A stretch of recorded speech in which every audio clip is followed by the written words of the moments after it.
अब देखेंगे कि कॉमर्शियल एग्रीकल्चर के अंतर्गत किस तरह से खेती होती है। Agriculture done with the aim of selling the product and earning profit is called commercial agriculture. जब खेती जो उत्पादित वस्तुओं को बेचने के लिए और मुनाफा कमाने के लिए किया जाता है तो ऐसे एग्रीकल्चर को कॉमर्शियल एग्रीकल्चर कहा जाता है। दुनिया के अलग अलग क्षेत्रों में अलग अलग तरह के कॉमर्शियल एग्रीकल्चर किया जाता है। अब इनमें से पहला है इंटेंसिव एग्रीकल्चर। तो जो इंटेंसिव एग्रीकल्चर होता है वो खास करके जहाँ बहुत कम लोग होते हैं यानी आबादी कम होता है और बड़े बड़े प्लॉट्स होते हैं वहाँ पर पेस्टिसाइड किया जाता है। जैसे जो उत्तरी अमेरिका के प्रेरी क्षेत्र है या अर्जेंटीना के पंपास का क्षेत्र है जो साउथ अमेरिका में पड़ता है, यूरेशिया यानी जो यूरोप और एशिया के लगता हुआ भाग है, खास करके जो रसिया है, रूस का देश है, वहाँ पर स्टेपीज ग्रासलैंड्स हैं और ऑस्ट्रेलिया के डाउन ग्रासलैंड है, वहाँ पर इंटेंसिव एग्रीकल्चर किया जाता है। इंटेंसिव एग्रीकल्चर क्या होता है? Commercial and highly mechanised agriculture practices on large land holding in a sparsely populated region is called intensive agriculture. जब व्यापारिक दृष्टिकोण से बड़े बड़े मशीनों का उपयोग करते हुए बड़े बड़े खेतों में जहाँ पर आबादी कम होती है व्यावसायिक कृषि की जाती है तो उसको इंटेंसिव एग्रीकल्चर कहा जाता है। यहाँ पर आप इस चित्र को ध्यान से देखिए। इंटेंसिव एग्रीकल्चर में इतने बड़े बड़े मशीन का प्रयोग किया जाता है क्योंकि बड़े बड़े खेत होते हैं, छोटे खेत में ये मशीन चल नहीं सकती, इसलिए वैसे ही जगह में होते हैं जैसे जहाँ पर लोग कम हो और ज़मीनें ज़्यादा हो। Land holdings are very big in size. क्षेत्रों में जहाँ इंटेंसिव एग्रीकल्चर होता है वहाँ लैंड होल्डिंग बहुत बड़ा बड़ा होता है। The farming operations are fully mechanised and there are few human labors, fertilizers are not used to a great extent। तो यहाँ पर जो खेती होती है उसमें बड़े बड़े मशीन का प्रयोग किया जाता है और ह्यूमन लेबर का उपयोग बहुत कम होता है। जो खाद होता है, केमिकल फर्टिलाइजर्स होते हैं, उसका उपयोग भी बहुत कम होता है। यहाँ पर सबसे बड़ी बात होती है कि एक या दो फसलें ही उपजाई जाती है। यहाँ पर सबसे अधिक मात्रा में गेहूँ उपजाया जाता है। गेहूं के अतिरिक्त मकई, बार्ली, ओट्स, राय और कॉटन इनकी भी खेती होती है। Total production from the farm is very large but per hectare productivity is low. यहाँ पर जो टोटल प्रोडक्शन होता है वो तो बहुत ज़्यादा होता है, लेकिन अगर पर हेक्टेयर उसको देखा जाए तो हमारे यहाँ जो खेती होती है उससे कम होता है। तीसरे टाइप का जो एग्रीकल्चर होता है इसको प्लांटेशन एग्रीकल्चर कहते हैं और ये भी कमर्शियल एग्रीकल्चर होता है। This type of agriculture is most practised in the tropical and सब ट्रॉपिकल रीजन। जो ट्रॉपिकल और सब ट्रॉपिकल रीजन है यानी 0 डिग्री से लेकर के 30 डिग्री लैटिट्यूड के बीच के जो क्षेत्र होते हैं वहाँ इस तरह के प्लांटेशन एग्रीकल्चर को प्रैक्टिसाइज किया जाता है। It was introduced by the European nations who had colonised these countries. उपनिवेशवादी यूरोपीय लोग थे, वह अपने उपनिवेशों में इस तरह की खेती को शुरू किया था उन्होंने। It is a commercial type of farming with a specialisation of a single crops. यहाँ पर व्यावसायिक दृष्टिकोण से खेती की जाती थी और इनमें सिर्फ एक ही फसल उपजाया जाता था। The farms are huge and are called states. जो ज़मीन लैंड होल्डिंग होता था वो बड़े बड़े होते थे और उसको स्टेट कहा जाता था। बहुत बड़ा पूंजी लगाया जाता था और प्रभावकारी मेथड अपनाया जाता है। Machinery and fertilisers are used wherever required. Machinery का भी और खाद का भी जहाँ पर ज़रूरत होता था वहाँ पर उपयोग किया जाता था। अ lot of manual labour is required and skilled labour is often imported. से खेती में जो प्लांटेशन एग्रीकल्चर होता था उसमें बहुत बड़ी मात्रा में हाथ से काम करने वाले लेबर की ज़रूरत होती थी और प्रायः जो स्किल्ड लेबर होता था उसको बाहर से मंगवाया जाता था। मार्केट में भेजने से पहले उसको एक प्रोसेस की प्रक्रिया से गुजारा जाता था ताकि वो फसल बाज़ार में बेचा जा सके अच्छे ढंग से। The states are well connected to ports and rail heads. The entire agriculture system is scientifically managed like a factory. जो यहाँ पर क्षेत्र होता था उसको रेलवेज और पोर्ट एरिया से कनेक्ट किया जाता था और ख़ास करके बिल्कुल साइंटिफिकली मैनेज किया जाता था। जैसे फैक्ट्री में किसी चीज़ को बनाया जाता है उसी तरह से यहाँ जो एग्रीकल्चर प्रोडक्ट होते थे उसको तैयार किया जाता था। Mixed farming, this type of agriculture crop cultivation and animal rearing are practised on the same farm. गांव में भी आप देखे होंगे कि मिक्स्ड फार्मिंग लोग करते हैं, खेती भी करते हैं और जानवर को भी पालते हैं। जानवर का उपयोग खेती करने में भी उपयोग किया जाता था, हल चलाने में उपयोग किया जाता था। तो ये मिक्स्ड फार्मिंग गांव में अभी भी प्रैक्टिसाइज किया जाता है। It is very common in the developed parts of the world, that is the eastern part of North America, western Eurasia, Europe, Eurasia, Russia, Australia and New Zealand.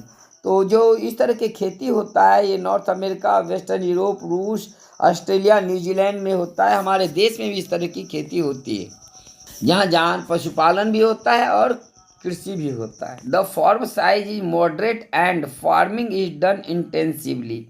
तो ऐसे जो खेती होता है यहाँ सामान्य तरह के खेत होते हैं और ये सघन खेती यहाँ होती है। तो यहाँ जो खेती होती है उसमें आधुनिक मशीन का उपयोग किया जाता है, अच्छे HYV सीड्स के उपयोग किए जाते हैं और फर्टिलाइजर्स का भी उपयोग किया जाता है जिससे कि बहुत अधिक हाई पैदावार को इंश्योर किया जा सके थी। यहाँ एक ही फसल को नहीं उपजाया जाता है बल्कि फसल को बदल बदल करके उपजाया जाता है जिसको क्रॉप रोटेशन कहते हैं। और क्रॉप रोटेशन होने के कारण सॉइल फर्टिलिटी बनी रहती है। यहाँ जो फसल उपजाया जाता है, जो मिक्स्ड फार्मिंग होती है वहाँ पर इनमें अनाज के अतिरिक्त गेहूँ, मकई, जौ उपजाए जाते हैं। साथ साथ रूट क्रॉप्स भी उपजाया जाता है जैसे आलू या फिर सलजम, लेग्यूम्स। ये सारे एरियाज जैसे peas, beans, fodder crops like alfalfa घास जो होता है जानवरों को खिलाने के काम में आता है। ये बड़े बड़े घास प्रेरी जैसे एरियाज में होते हैं। जो गाय बैल जानवर होते हैं उनको मांस के लिए पाला जाता है। जो शिप्स होते हैं उनको भी मटन के लिए पाला जाता है और जो सुअर या मुर्गे होते हैं उनको भी ये लोग पालते हैं। पैस्टोरल फार्मिंग एक तरह से नोमैडिक फार्मिंग ही होता है। इसमें भी घूम घूम करके लोग जानवरों को चराते हैं। तो जो कॉमर्शियल जानवरों को पालन किया जाता है जैसे कि गाय, बैल, भेड़, बकरी, तो इनका पालन मीट, मिल्क, वूल, उनके चमड़े और कई दूसरे तरह के प्रोडक्ट को प्राप्त करने के लिए किया जाता है। जितने भी ग्रास लैंड है जो टेम्परेट जोन में स्थित है उन सभी ग्रास लैंड में इस तरह की पैस्टोरल फार्मिंग किया जाता है। जैसे prairies USA, pampas Argentina, veld South Africa और स्टेपीज यूरेशिया में इस तरह के और डाउन्स ऑस्ट्रेलिया में इस तरह की खेती की जाती है। Labour force is required to look after the cattle and huge amount of capital needs to be invested. तो ऐसे जो पैस्टोरल फार्मिंग के लिए बहुत सारे मजदूरों की ज़रूरत होती है और ये बड़ी मात्रा में यहाँ कैपिटल भी इसमें लगाया जाता है। हमारे देश में जो श्वेत क्रांति हुई, दुग्ध क्रांति हुई, अमूल कोऑपरेटिव मूवमेंट्स के द्वारा हुआ, जिसको आजकल Gujarat cooperative milk marketing federation limited संचालित करता है। इसको आपको याद रखना है। जो डेयरी फार्मिंग होता है यानी जब कैटल पालेंगे तो उनसे दूध प्राप्त करना एक बहुत मुख्य बातें होती है। तो United Kingdom, Denmark, Netherland, Belgium, Switzerland, Netherland, America, south eastern Australia और न्यूजीलैंड में बड़े पैमाने पर डेयरी फार्मिंग की जाती है। ऑर्चार्ड फार्मिंग, बाग वाली खेती, जो भूमध्य सागरीय क्षेत्र है वहाँ पर ऑर्चार्ड फार्मिंग किया जाता है। खास करके जो बड़े बड़े बाग होते हैं उनमें फल उपजाए जाते हैं। पुर्तगाल, स्पेन, फ्रांस, इटली, ग्रीस और कैलिफोर्निया वाले जो क्षेत्र हैं वहाँ पर इस तरह के ऑर्चर्ड फार्मिंग किया जाता है। They specialise in commercial production of olives, figs, oranges and apricots. यहाँ पर खास करके जो वाणिज्यिक प्रोडक्शन होता है वो ऑलिव्स यानी जैतून, फिग्स, ऑरेंजेज और एप्रिकॉट्स जैसे फल उपजाए जाते हैं। विटीकल्चर और grape cultivation is also a specialty of the Mediterranean regions. Grapes are used for wine production. यहाँ विटीकल्चर यानी जिसको अंगूर की खेती कहा जाता है उसको स्पेशल ढंग से यहाँ किया जाता है मेडिटेरियन रीजन में। और ग्रेप्स से वाइन बनाया जाता है, जो अच्छे शराब होते हैं वो ग्रेप्स से बनाया जाता है। और ये ऑर्चर्ड फार्मिंग के तहत भूमध्य सागरीय क्षेत्रों में किया जाता है। मार्केट गार्डनिंग एंड हॉर्टिकल्चर, जो फूल वगैरह की खेती होती है, तो इनमें से बहुत सारी चीज़ें आती है। This type of agriculture includes cultivation of vegetables, fruits and flowers solely for the urban markets. तो जो अर्बन मार्केट्स के लिए सब्जियां, फल या फूल उपजाया जाता है, तो ऐसे मार्केट के लिए ही इन सभी को उपजाया जाता है बेचने के लिए, तो इसको मार्केट गार्डनिंग कहा जाता है। Market gardens are mostly located just outside the cities and in suburban areas. ये जो मार्केट गार्डनिंग होती है ये ज़्यादातर जो शहरी क्षेत्र होते हैं उसके आसपास होते हैं, उसके सब अर्बन एरियाज होते हैं वहाँ पर होते हैं। They are small in size, ये छोटे छोटे होते हैं। एंड आर इंटेंसिवली कल्टिवेटेड, और सघन खेती होती है इसकी। Irrigation is often used and soil fertility is maintained by the application of fertilisers. तो सिंचाई की अच्छी व्यवस्था यहाँ पर होती है, साथ साथ अच्छे खाद का प्रयोग किया जाता है ताकि खेत में अच्छी फसल हो सके। A lot of manual labour is required and the yields are generally high. इसमें बहुत सारे लोगों की ज़रूरत होती है, लेबर की ज़रूरत होती है और अच्छी पैदावार होती है। Market gardening is also called truck farming as fresh vegetables are transported to the markets by trucks.